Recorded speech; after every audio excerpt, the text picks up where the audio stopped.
So we've had major parks in the city, but these micro parks that we have created, especially the slums and the low-income areas, have aided a lot of benefits to us.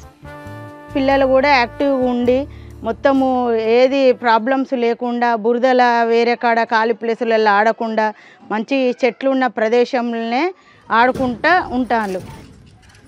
గతంలో ఇక్కడ ఏముండే చాలా మొత్తం mori waters ఇక్కడ వచ్చి stock అయ్యేది. దానివల్ల చాలా ఇబ్బంది పడేటోళ్ళు జనాలు. కాబట్టి ఇండియా లెవెల్లో ఛాలెంజింగ్ పార్క్ కింద ఇది కూడా ఒక 72 అవర్స్లో ఛాలెంజింగ్ పెట్టినప్పుడు ఒక 56 అవర్స్లోనే కంప్లీట్ చేసినాం. ఎందుకంటే వరంగల్ సిటీలో ఇక్కడ అట్లాంటి పార్క్ లేదు. ఒక స్లమ్లా పార్క్ చేసిన చాలా గొప్ప, అది గుడిసి సెంటర్లోనే. కాబట్టి చాలా హ్యాపీగా ఫీల్ అవుతాను ఇక్కడ వాళ్ళు.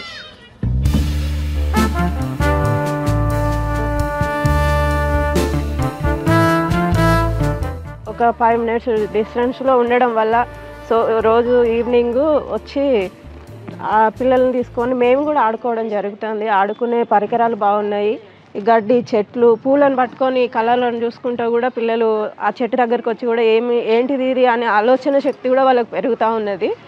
ప్లస్ ఇంకా మంచిగా ఉన్నదండి ఈ డెవలప్మెంట్.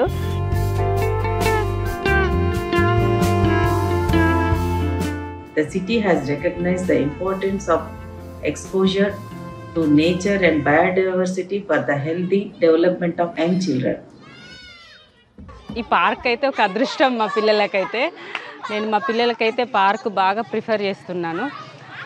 కాళ్ళ పాదాలలో కూడా బ్లడ్ సర్క్యులేషన్ రావాలంటే కూడా పిల్లలకి ఫస్ట్ పార్క్లోనే అలవాటు చేయాలి.